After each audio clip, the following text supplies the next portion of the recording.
Hello students, welcome to Kumar Institute. My name is Rahul Kumar. आज हम discuss करेंगे मैथ्स की 3.3 एक्सरसाइज जो डिपेंडेंट है आपकी सब्स्टिट्यूशन मेथड पे। अब देखिए, सब्स्टिट्यूशन मेथड से पहले समझिए कि आपके इस चैप्टर्स यानी कंप्लीटली 3 चैप्टर्स में कितने मेथड्स हैं। देखिए, यहाँ पे इक्वेशन सॉल्व करने के 2 टाइप्स के मेथड है। मेथड कौन कौन से हैं इनकी बात करते हैं। सबसे पहला आता है आपका ग्राफिकल मेथड, यानी कि जो सॉल्यूशन आप फाइंड आउट करोगे वो किसकी हेल्प से करोगे, ग्राफ्स की हेल्प से। दूसरा मेथड है यहाँ पे अलजेब्रिक मेथड। अब अलजेब्रिकल मेथड का मतलब क्या, एनालिटिकल मेथड यानी कि सॉल्विंग मेथड। अब लेकिन इस सॉल्विंग मेथड में भी आपके 3 टाइप्स हैं। 3 टाइप्स में पहला कौन सा, सब्स्टिट्यूशन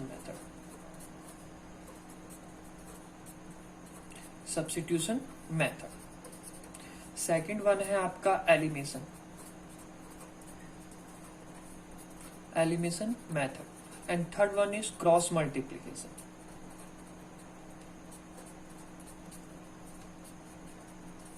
अब देखिए, लेकिन जो आपकी 3.3 एक्सरसाइज है वो सिर्फ और सिर्फ डिपेंडेंट है आपकी सब्स्टिट्यूशन मेथड पे। देखिए, ये कोई बड़ी प्रॉब्लम नहीं है कि आपको ये ज्यादा चीजें बारे में पता होना चाहिए, लेकिन एग्जाम में अगर आपको एक वर्ड लिखा जाए solve the equation from algebraic method, तो इसका मीनिंग है आप सब्स्टिट्यूशन, एलिमिनेशन या क्रॉस मल्टीप्लीकेशन किसी से भी कर सकते हो बच्चों। कोई प्रॉब्लम नहीं आएगी अगर एग्जाम में लिखा अलजेब्रिकल मेथड से सॉल्व करिए, तो सिंपली आप किसी से भी कर सकते हो। अगर सिर्फ एग्जाम में लिखा हो सॉल्व द इक्वेशन, तो आप ग्राफिकल मेथड से करिए, अलजेब्रिकल मेथड। देखिए, 2 तरीके आ सकते हैं। आपको simply ax plus b y plus c1, ये 1 1 में लेते हैं, equal to 0 and a2x plus b2y and plus c2 equal to 0। Simple लिखा हुआ यहाँ पे सॉल्व द इक्वेशन। तो आप ग्राफिकल एंड अलजेब्रिकल कोई सा मेथड यूज कर सकते हो, कोई बड़ा इशू यूज प्रॉब्लम नहीं है। और अलजेब्रिकल में भी आप substitution, elimination and cross multiplication उसमें भी कोई सा मेथड यूज कर सकते हो, क्योंकि अलजेब्रिकल कोई मेथड नहीं है। अलजेब्रिकल के 3 टाइप्स हैं जिनसे ये सॉल्व हो सकता है। अगर यहाँ पे स्पेसिफाई कर दिया जाए solve the equation from algebraic method, तो इसका मतलब ये है कि आप सब्स्टिट्यूशन, एलिमिनेशन और क्रॉस मल्टीप्लिकेशन से कर सकते हो, और फिर किससे नहीं कर सकते, ग्राफिकल से आप नहीं कर सकते। अगर एक और पॉइंट, अगर सिंपली कहा जाए solve the equation from substitution method, तो सिर्फ और सिर्फ आपको सब्स्टिट्यूशन मेथड से ही सॉल्व करना होगा। एलिमिनेशन और क्रॉस मल्टीप्लिकेशन आप अपने मन से चूज नहीं कर सकते। अगर सिंपली बोला जाए solve the equation from elimination, तो आप एलिमिनेशन से करोगे। Solve the equation cross multiplication, तो आप क्रॉस मल्टीप्लिकेशन से करोगे। अब देखिए, यहाँ पे आपको 1 by 1 सारे ही मेथड्स पढ़ने हैं, लेकिन आज हम जो बात करेंगे इस लेक्चर में, इसमें बात करेंगे हम किसकी, सब्स्टिट्यूशन मेथड की। तो स्टार्ट करते हैं सब्स्टिट्यूशन मेथड से। और देखिए, इसकी स्टेप्स है, स्पेसिफाई स्टेप्स हैं, आपको उसी तरीके से करने होंगे ये सारे ही क्वेश्चन। और याद रखिए, पूरी की पूरी एक्सरसाइज 3.3 किस पे डिपेंड है, सब्स्टिट्यूशन मेथड पे।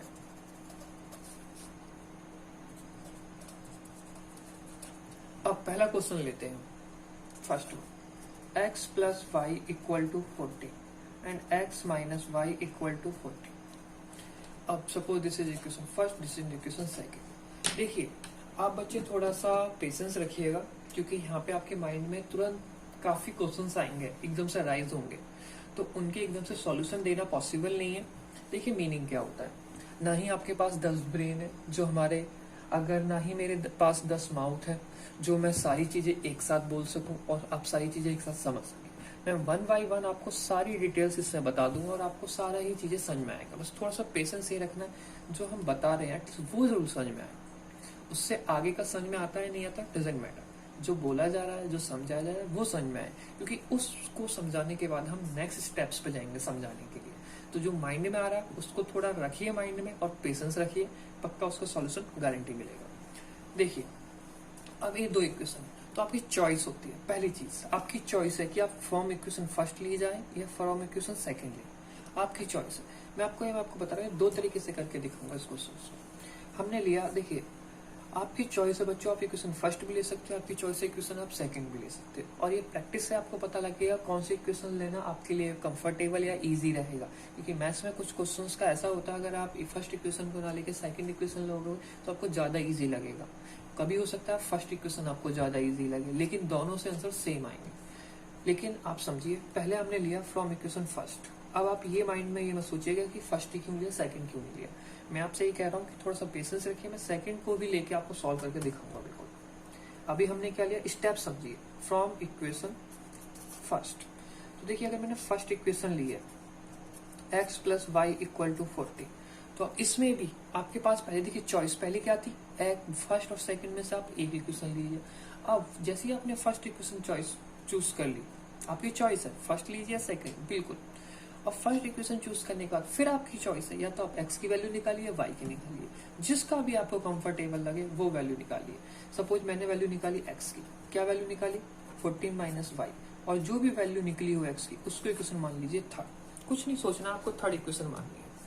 अब देखिए खास बात क्या है, अगर आपने यहाँ पर फर्स्ट इक्वेशन ली है, जो थर्ड वैल्यू ली है, इस थर्ड वैल्यू को करा जाता है पुट। किस में पुट करा जा सकता है, जरा ध्यान से समझिएगा। इसको पुट करा जा सकता है सेकंड में और फर्स्ट में। लेकिन प्रॉब्लम क्या है, अगर आपने ये इक्वेशन जो बनाई है किसकी हेल्प से बनाई है, फर्स्ट, तो आप फर्स्ट में पुट नहीं करोगे। अगर आपने ये इक्वेशन बनाई होती किसकी हेल्प से, सेकंड की हेल्प से, तो आप सेकंड में पुट नहीं करते।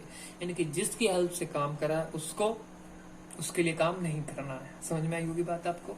हमने बनाई थी फ्रॉम इक्वेशन फर्स्ट की हेल्प से थर्ड इक्वेशन, तो हम इसको सेकंड फर्स्ट में काम नहीं करेंगे, हम इसका यूज कहाँ करेंगे, सिर्फ सेकंड में ही करेंगे। तो इसका मीनिंग क्या होता है, पुट द वैल्यू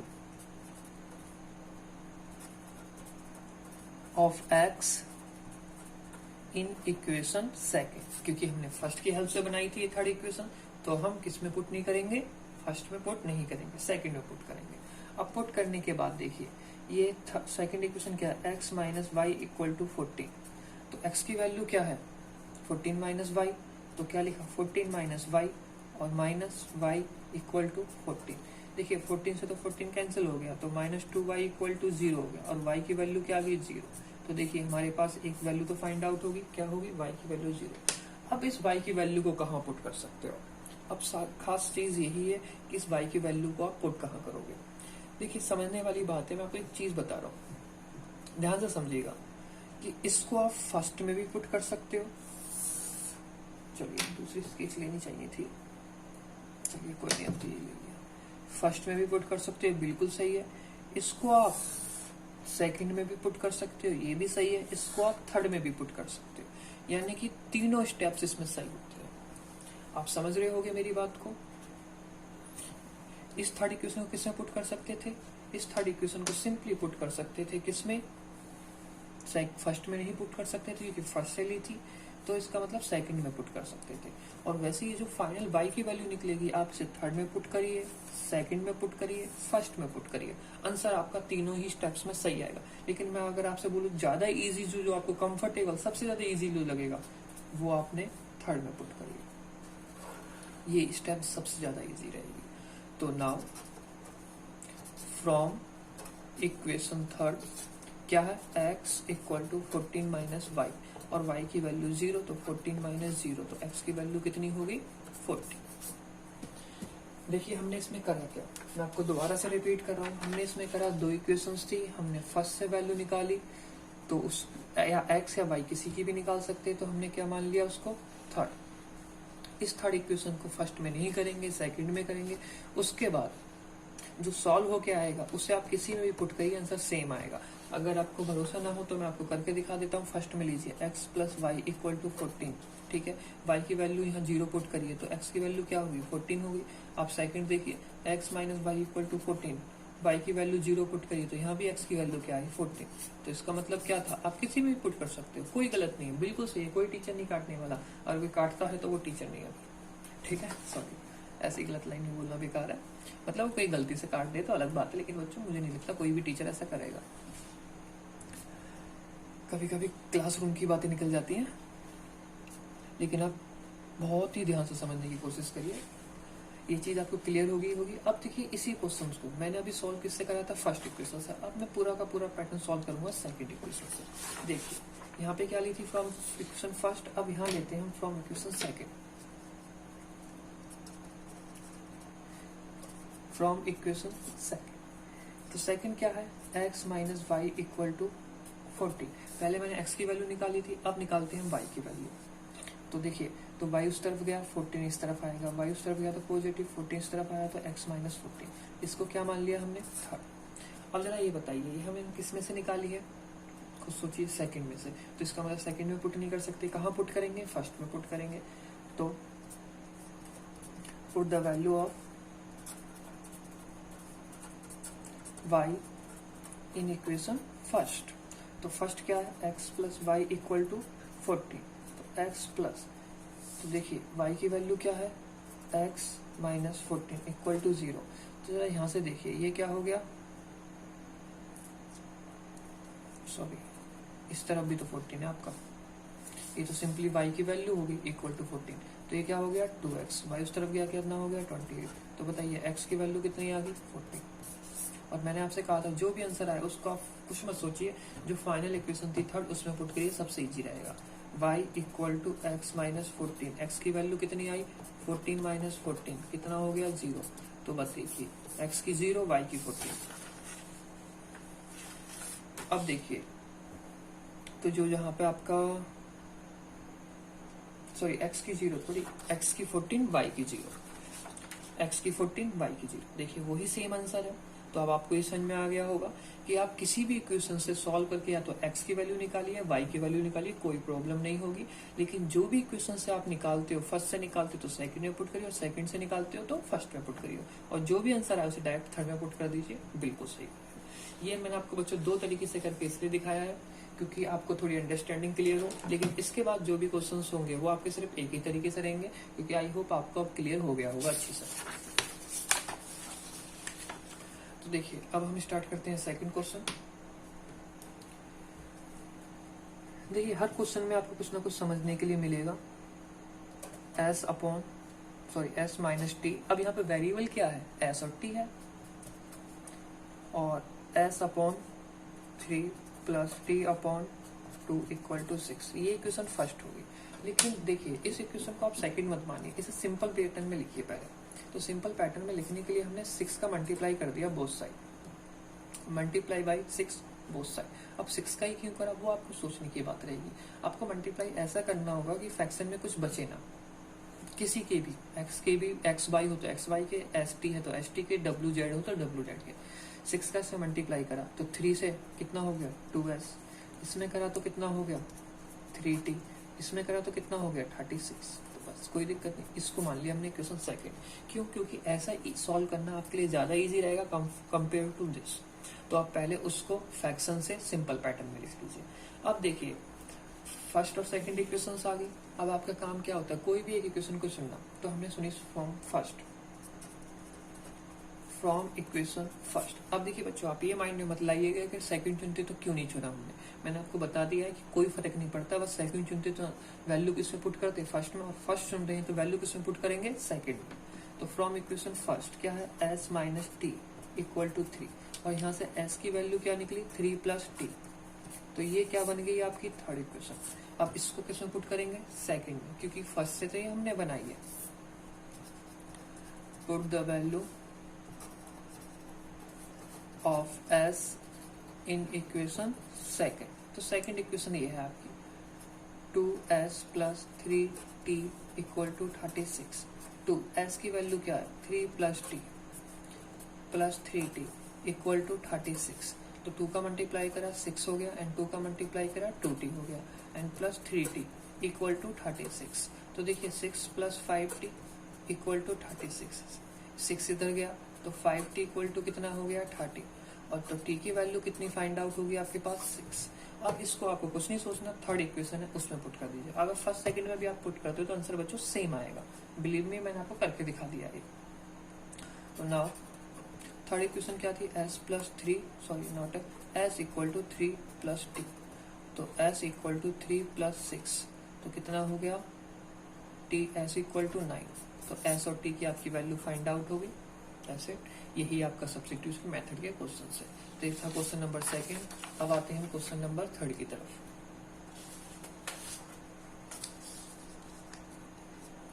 अब देखिए क्वेश्चन नंबर 3 को। क्वेश्चन नंबर 3 में क्या है, 3x minus y equal to 3, 9x minus 3y equal to 9। Sorry, देखिए इस क्वेश्चन को सॉल्व करने से पहले हम आपको थोड़ा सा कुछ शो अप करते हैं। क्या मतलब शो अप नहीं, कुछ बताते हैं अच्छी तरह से। देखिए 3/9 माइनस 1/3 माइनस में एंड 3/9, इसको कैंसिल करके 1/3 आएगा, इसको भी कैंसिल करके 1/3 आएगा, इसको भी कैंसिल करके 1/3 आएगा। बताइए तीनों चीजें इक्वल, और तीनों चीजें इक्वल होने का मतलब क्या था, जरा सोचिए। अगर फर्स्ट टर्म इक्वल ना हो तो क्या था, इंटरसेक्टिंग, जो कि आपकी फर्स्ट इक्वेशन में अभी हमने आपको करके दिखा दिया है। लेकिन जब तीनों चीजें इक्वल होती हैं तो ये लाइन होती है कॉन्साइड या कॉन्सिडेंट। इसका मतलब क्या होता है, मैनी सॉल्यूशन। और याद रखिए जब मैनी सॉल्यूशन होते हैं तो आप इक्वेशन सॉल्व नहीं कर सकते, बिलीव मी, समझिए ध्यान से। जब मैनी सॉल्यूशन होते हैं तो आप इक्वेशन सॉल्व नहीं कर सकते। और इक्वेशन कब सॉल्व नहीं कर सकते, जब नो सॉल्यूशन होते हैं। Substitution method, cross multiplication method है या एलिमिनेशन मेथड, कोई सा भी मेथड अगर आप लगाते हो तो याद रखिए वो सिर्फ लग सकता है इंटरसेक्टिंग लाइंस पे। और इंटरसेक्टिंग लाइंस की कंडीशन क्या होती है, a1/a2 not equal to b1/b2। तो किसी भी क्वेश्चन को सॉल्व करने से पहले आप ये चेक कर सकते हो कि इंटरसेक्टिंग है कि नॉन इंटरसेक्टिंग है। ये क्वेश्चन बिल्कुल सॉल्व नहीं हो सकता। अगर आपको बिलीव नहीं होता तो मैं आपको थोड़ा सा दिखाता हूँ। देखिए कैसे, इक्वेशन फर्स्ट ये होगी, इक्वेशन सेकंड ये होगी, ठीक है। हमने लिया फ्रॉम इक्वेशन फर्स्ट। मैं आपको बच्चों बस शो करके दिखाने की कोशिश कर रहा हूँ, क्योंकि आप इतना तो समझ सकते हो कौन साइड मीनिंग मैनी सॉल्यूशन। हम कभी भी एक सॉल्यूशन बता सकते हैं, जो इनफाइनाइट सॉल्यूशन हम कैसे बता सकते हैं, नहीं बता सकते, लेकिन फिर भी देखिए सॉल्व करते हैं। तो देखिए फ्रॉम इक्वेशन फर्स्ट लिया, और पता है, चलिए कोई नहीं, सॉल्व करते हैं। थ्योरेटिकल समझाने की कोशिश कम, एनालिटिकल ज्यादा कोशिश करते हैं। From equation first 3x minus y equal to 3। तो देखिए y की वैल्यू जो आप निकालोगे कितनी हो जाएगी, 3, सॉरी y की नहीं, चलिए y की वैल्यू निकालते हैं। y उस तरफ गया, इस तरफ, तो y की वैल्यू होगी 3x माइनस 3। इक्वेशन थर्ड किससे निकाली हमने, फर्स्ट इक्वेशन से, तो पुट किस में करेंगे, पुट इन इक्वेशन सेकेंड। तो 9x माइनस 3 y में क्या है 3x माइनस 9 इक्वल टू 9।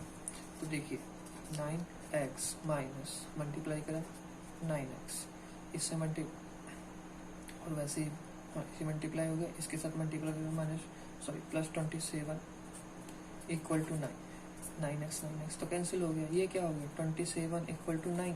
क्या ये कुछ पॉसिबल है, नॉट पॉसिबल।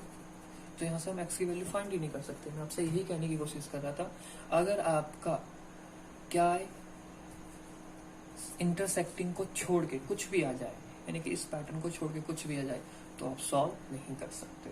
तो आप बिल्कुल सॉल्व करे बिना आप ये कह सकते हो this lines are coincident line, so we can not find the solution. बस आपको इतना ही लिखना होगा, उसके आगे कुछ लिखने की जरूरत नहीं। अगर कोई कहता है वेरीफाई सो डैट, तो आप आगे करके देखिए, बिल्कुल फाइंड आउट नहीं होगा। चलिए क्वेश्चन नंबर 4 की तरफ चलते हैं। और क्वेश्चन नंबर 4 में देखिएगा क्या है, ध्यान से, 0.2x plus 0.3y equal to 1.3 and 0.4x plus 0.5y equal to 2.3। ये काफी टिपिकल है।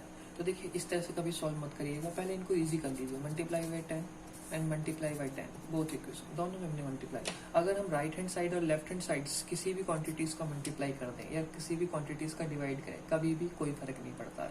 तो जिससे देखिए इजी बन जाएगा, 2x plus 3y equal to 13 equation first. ये हो जाएगा 4x plus 5y equal to 23 equation second.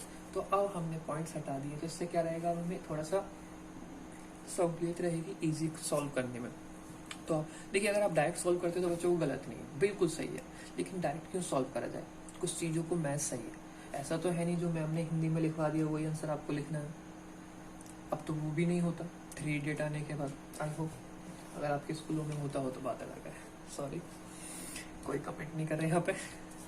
देखिए मैथ्स पर फोकस करिए, ठीक है, दिमाग मत भटकाओ अपना इधर उधर। फ्रॉम इक्वेशन फर्स्ट, तो देखिए 2x plus 3y equal to 13। अगर ऐसे आइडिया चाहिए हो तो क्लासरूम में आइए तो हम बताएंगे। देखिए 2x plus 3y equal to 13, तो हमने फ्रॉम इक्वेशन फर्स्ट की बात करी है, तो यहाँ से हमने 2x क्या करा 13 माइनस 3y, और x की वैल्यू कितनी होगी 13 माइनस 3y डिवाइडेड बाई 2। ये इक्वेशंस क्या मानी हमने थर्ड। अब इसको किस में पुट करा, अगर हमने फर्स्ट से निकाला तो बच्चों क्लियर है, ये हम सेकंड में ही पुट करेंगे। पुट इन इक्वेशन सेकंड, तो देखिए 4x की जगह क्या है 13 minus 3y divided by 2 plus 5y equal to 23। ये 2 और ये 1, तो 2 का मल्टीप्लाई करा तो 26 minus 6y plus 5y equal to 23। तो देखिए ये क्या हुआ 23 इस तरफ आ गया ये, तो देखिए कितना हो गया, सॉरी ओनली 3 बचा, ये हो गया माइनस वाई, तो माइनस वाई इधर चला गया वाई, तो वाई की वैल्यू क्या फाइंड आउट होगी आपकी 3, और इस वैल्यू को आप सिंपली थर्ड इक्वेशन में पुट करिए, x equal to 13 minus 3, y क्या है 3 डिवाइडेड बाई 2, तो देखिए 13 माइनस 9 डिवाइडेड बाई 2, तो 4/2 कितना हो गया 2, तो आपकी x की वैल्यू कितनी फाइंड आउट होगी 2, y की वैल्यू फाइंड आउट होगी 3। आई होप आपको बिल्कुल सही से समझ में आ गया होगा। एंड क्वेश्चन नंबर 5 की बात करते हैं।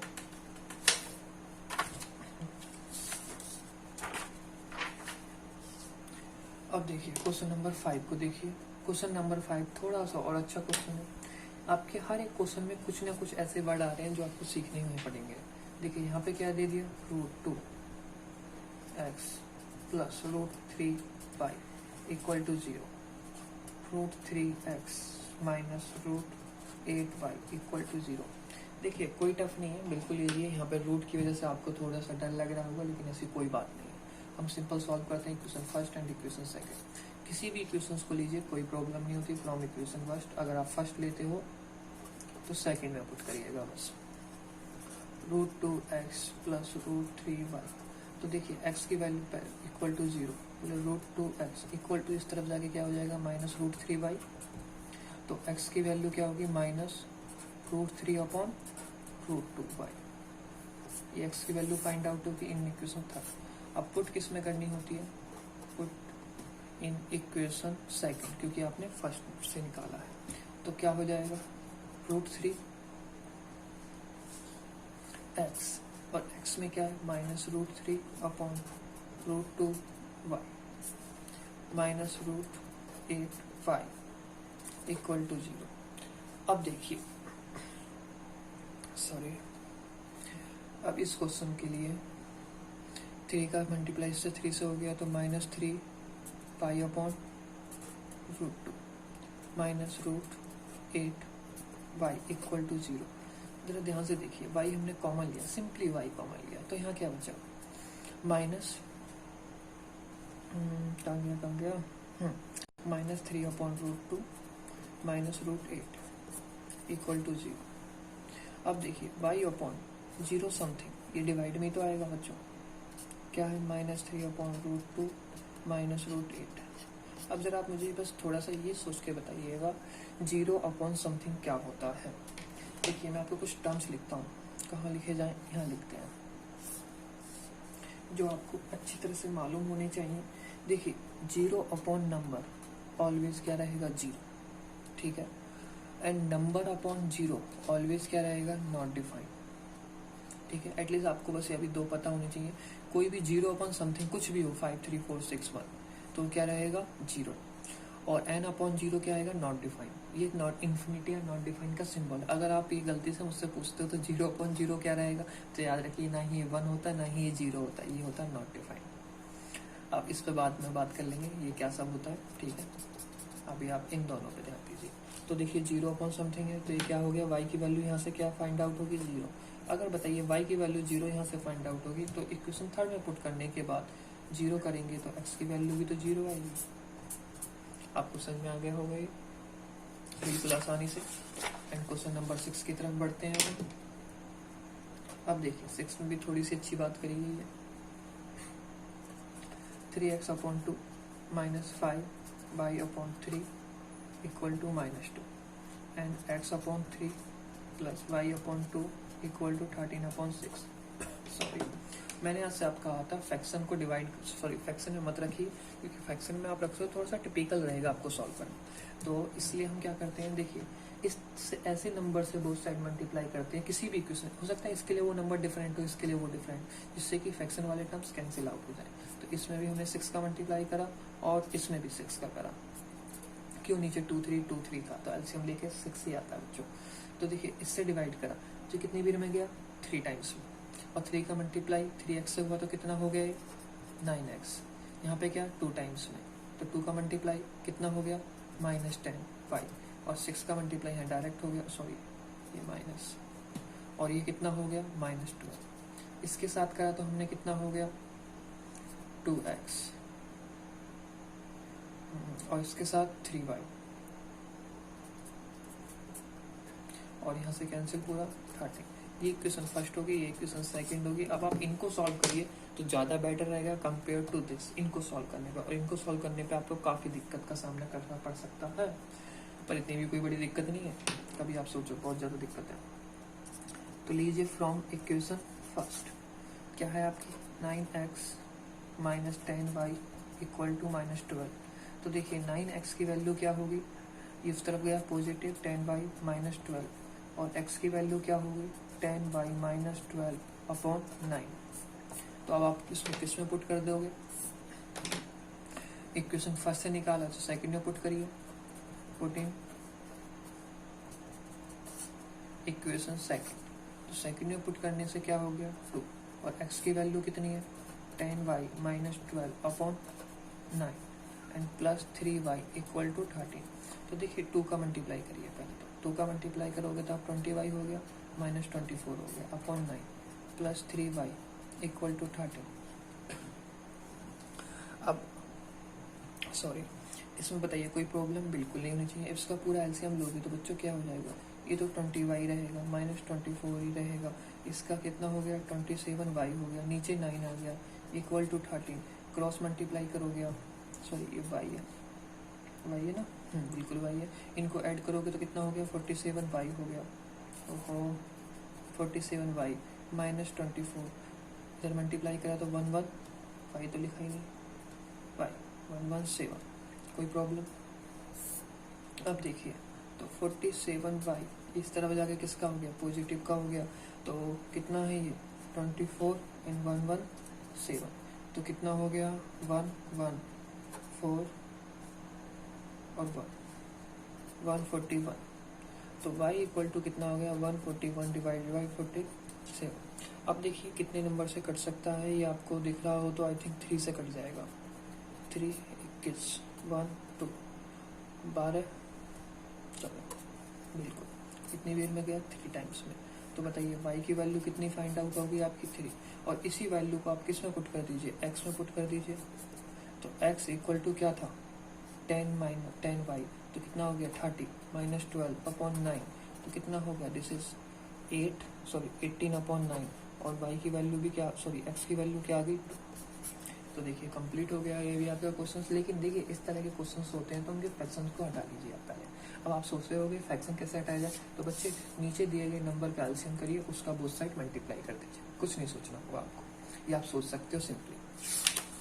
इसके बाद लेते हैं हम क्वेश्चन नंबर 2। अब क्वेश्चन नंबर 2 यानी कि नेक्स्ट क्वेश्चन है प्रॉपर वे में। ये 1 क्वेश्चन के 5-6 पार्ट थे। अब देखिए यहाँ पे क्या कहा गया है, solve equation 2x plus 3y equal to 11 and 2x minus 4y equal to -24।